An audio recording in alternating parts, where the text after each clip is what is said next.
Hello दोस्तों, नमस्कार, good evening, सत श्री अकाल। आप सभी का जीपी वर्ल्ड एजुकेशन चैनल पर हार्दिक स्वागत है। मैं मिस्टर जयप्रकाश आज आप सभी को एनडीए के क्वेश्चन पेपर सॉल्व कराने जा रहा हूँ। जैसा कि हम आप जानते हैं कि आज 18 अप्रैल है, आज 18 अप्रैल है और आज का दिन संडे है और इस दिन एनडीए का आज पेपर था 10 बजे से 12:30 बजे तक और फिर उसके बाद 2 बजे से 4:30 बजे तक है। तो ये देखिए, ये हमारा मैथ का पेपर है और इस पेपर को हम आज सॉल्व कराने जा रहे हैं। ओके गाइस, तो चलते हैं टॉपिक की ओर स्टार्ट करते हैं। इसके कुछ क्वेश्चन हैं जिसको हम आज सॉल्व करेंगे। इसमें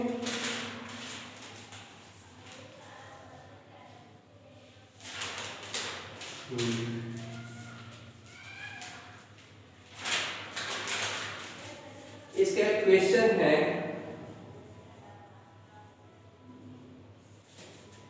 ये क्वेश्चन है कि यदि द्विघात समीकरण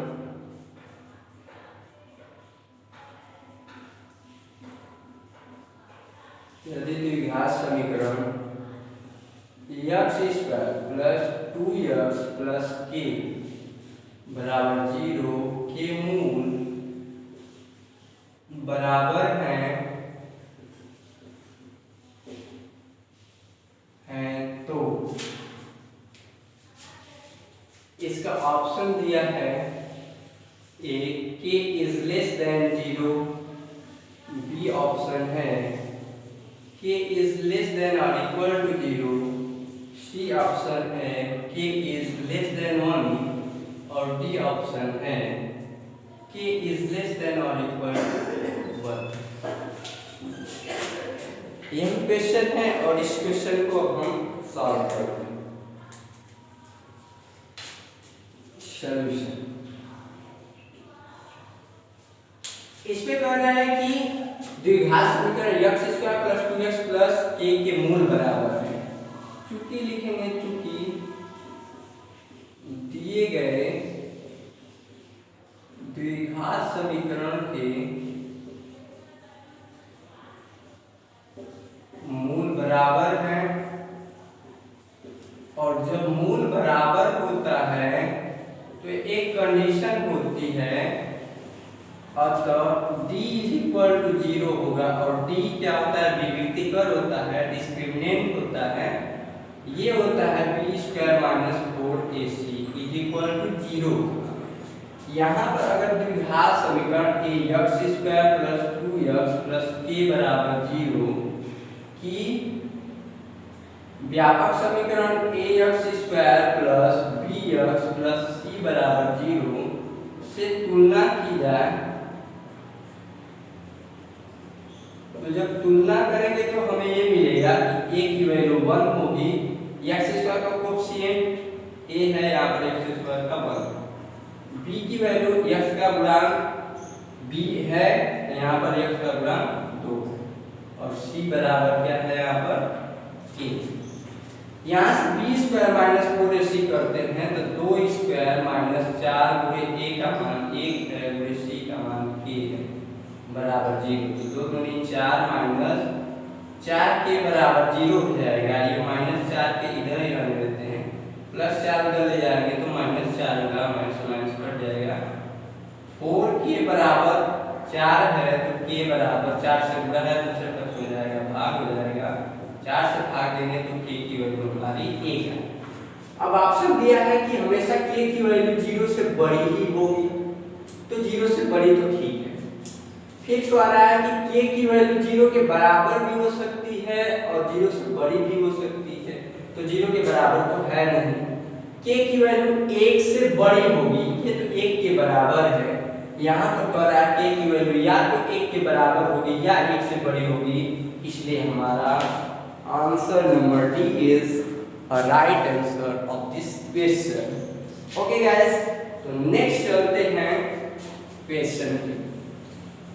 हमारा नेक्स्ट क्वेश्चन है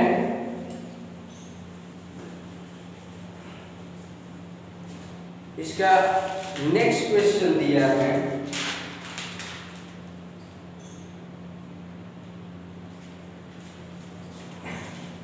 एक क्वेश्चन इसमें है कि यदि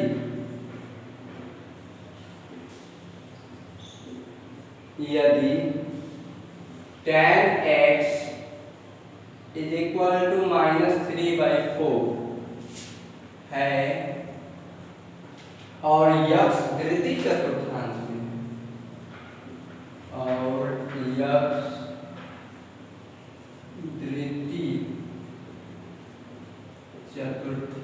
में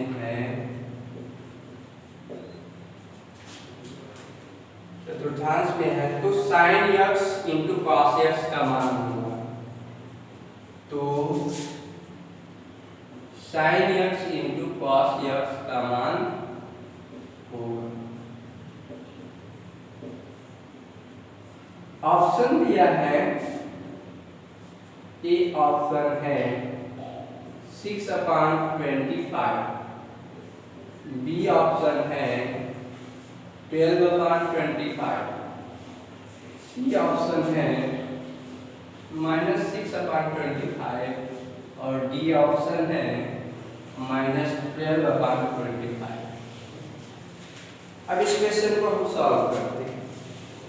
इसमें कह रहा है कि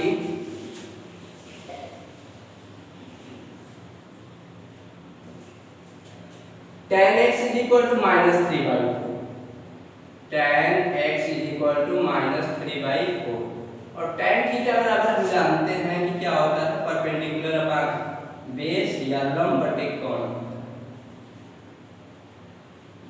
लंब बटे कोण या सीबीएसई बोर्ड में लंब को परपेंडिकुलर बोलते हैं, नहीं सॉरी गाइस, लंब बटे आधार होता है। सीबीएसई बोर्ड में लंब को परपेंडिकुलर बोलते हैं, आधार को बेस बोलते हैं, यानी tan थीटा बराबर लंब बटे आधार हो गया। अब एक अगर समकोण त्रिभुज हम बनाते हैं, एक समकोण त्रिभुज अगर हमने बनाया एबीसी, इसमें कह रहा है कि tan x बराबर लंब, इसमें कह रहा है कि -3 है और आधार है ये 4 है। हमारा कोण कैसे पता चलेगा, तो BC पाइथागोरस प्रमेय अगर हम लगाएंगे तो पता चलेगा, पाइथागोरस प्रमेय के अनुसार कोण स्क्वायर बराबर लंब स्क्वायर प्लस आधार स्क्वायर, कोण बराबर हो जाएगा लंब हमारा है -3 का स्क्वायर प्लस 4 का स्क्वायर। इस तरह अगर देखेंगे तो 3 तरीके 9 + 16 और 16 9 ये 25 हो जाएगा, 25 में 5 यानी ये 5 हो गया। -3 का स्क्वायर करेंगे तो हमेशा +9, यानी जब ये 5 हो गया तो अब इसमें कह रहा है कि sin x का अगर हम मान निकालेंगे, यहाँ पे x ले लेते हैं, तो sin थीटा बराबर होता है लंब बटे कोण, लंब बटा में कोण। लंब अगर देखा जाए तो -3 है और कोण अगर देखा जाए तो 5 है, और cos थीटा की बात कर रहा है तो cos x बराबर होता है आधार बटा में कोण, आधार बटा में कोण। आधार अगर देखा जाए तो 4 है और कोण कितना है 5 है, तो अब हमारा sin थीटा cos थीटा मालूम हो गया। अब लिखेंगे sin x into cos x की वैल्यू क्या होगी, यही पूछ रहा है। तो sin x की वैल्यू -3/5 आया है और इसकी वैल्यू 4/5 है। अगर इसको सॉल्व करेंगे तो 3 चौके कितना हो जाएगा, -12 हो जाएगा, 5 बटे कितना होगा 25 होगा, तो हमारा आंसर हो जाएगा -12/25 और 12/25 is right answer. Option number D is right answer of this question. Understood guys? अब नेक्स्ट क्वेश्चन की ओर चलते हैं। हमारा नेक्स्ट क्वेश्चन है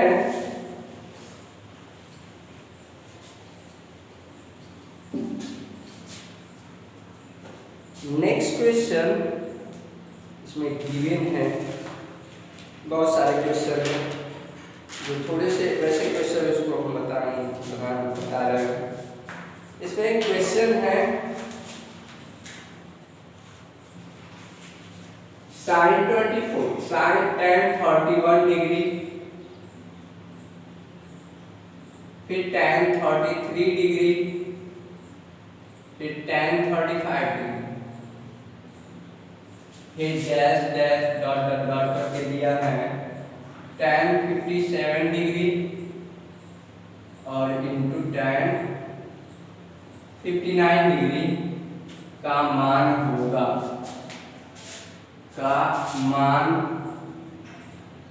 होगा, और हमारा ऑप्शन है ए बी सी डी। अगर हम लिख देते हैं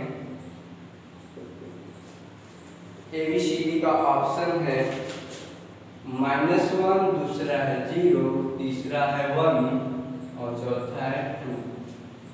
ऐसे क्वेश्चन को सॉल्व करने के लिए sin 90 minus theta cos 90 minus theta ऐसे फार्मूलों का यूज करते हैं।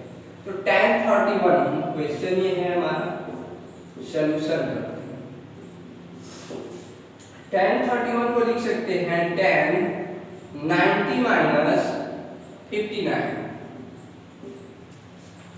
90 में से 59 को सब्ट्रैक्ट करेंगे तो 31 हो जाएगा, यानी tan को उसी तरह रखे हैं, इसको लिख दिए हैं 90 माइनस 59 इंटू tan 33 को करेंगे तो tan इसको भी लिख सकते हैं 90 माइनस 57। 90 में से 57 सब्ट्रैक्ट करेंगे tan 33 होगा, और फिर इंटू इसको लिख सकते हैं tan 90 माइनस 55। 90 में से 55 सब्ट्रैक्ट करेंगे तो हमारा कितना हुआ 35। फिर डैश डैश डैश डैश करके आ जाएंगे, फिर लिख देंगे हम tan 57 डिग्री इंटू tan 59। अब इस क्वेश्चन को सॉल्व करेंगे, हमको फार्मूला मालूम है कि sin 90 minus theta is equal to cos theta होता है, cos 90 minus theta is equal to sin theta होता है। इस तरह से फार्मूला होता है। तो tan 90 minus theta is equal to cot theta होगा। tan 90 minus theta is equal to, इसका हम यहाँ पर सॉल्यूशन लिख सकते हैं, ये cot हो जाएगा और थीटा के प्लेस पर 59 है, इंटू ये भी cot हो जाएगा, थीटा के प्लेस पर 57 है, और इंटू ये भी cot हो जाएगा, थीटा के प्लेस पर 55। tan 90 minus theta is equal to cot theta, तो tan 90 थीटा के जगह पर 55 है, इसलिए cot 55 हो जाएगा, डैश डैश कर देंगे और ये होगा tan 57 इंटू tan 59। अब जब इसको सॉल्व करेंगे तो देखेंगे tan का अपोजिट cot होता है, तो cot 59 है, cot 59 tan 59, या चलिए एक स्टेप और बता देते हैं, इसको लिख सकते हैं 1 tan 59 डिग्री इंटू इसको लिख सकते हैं 1 tan 57 डिग्री इंटू इसको लिख सकते हैं 1 tan 55 डिग्री। फिर डैश डैश कर देंगे, ये tan 57 से पहले 55 भी आ सकता है, 55 degree into tan 57 degree into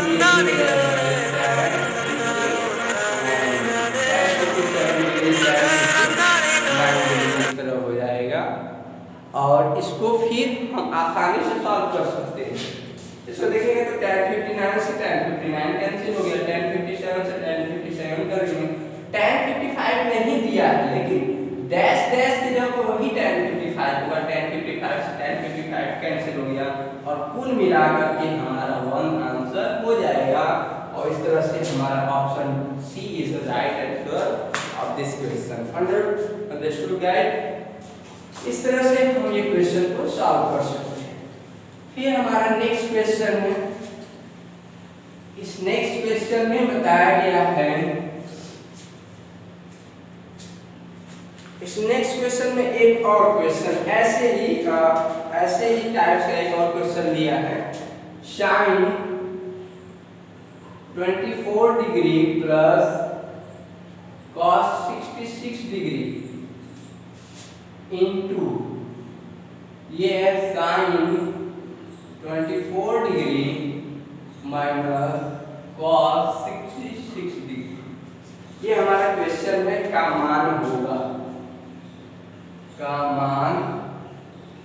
होगा, और इसका ऑप्शन जो दिया गया, ऑप्शन ये है A B C और D अगर कर देते हैं तो इसका ऑप्शन है -1, 0, 1 और 2।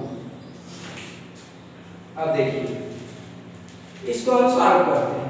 sin 24 डिग्री, इसको अगर देखा जाए तो हम क्या लिख सकते हैं, इसको लिख सकते हैं sin 24 डिग्री है, और फिर sin 24 डिग्री प्लस 66 डिग्री इसका सॉल्यूशन लिख देते हैं। ये क्वेश्चन है, यहाँ पर ये इसका सॉल्यूशन क्वेश्चन है sin 24 degree plus cos 66 degree into sin 24 degree minus cos 66 degree. हमने ये फार्मूला पढ़ाया 678 में कि a प्लस b एक ब्रैकेट में, दूसरे ब्रैकेट में a minus b is equal to होता है a square minus b square cos square 66 degree. अगर इसको देखा जाए तो sin स्क्वायर 24 को हम लिख सकते हैं sin square 90 minus 66 degree minus ये cos square 66 degree.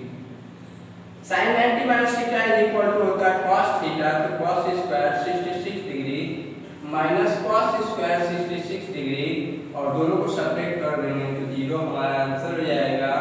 Option B is the right answer of this question. Okay guys, तो इस तरह से इसको हम सॉल्व कर लेंगे। फिर हम नेक्स्ट क्वेश्चन की ओर चलते हैं। नेक्स्ट क्वेश्चन में दिया है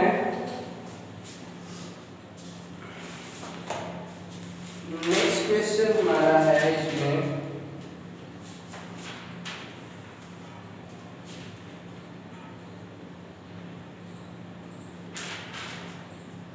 नेक्स्ट क्वेश्चन है यदि tan A is equal to 1/7 तो cos 2a किसके बराबर है? इसके बराबर है। इसका ऑप्शन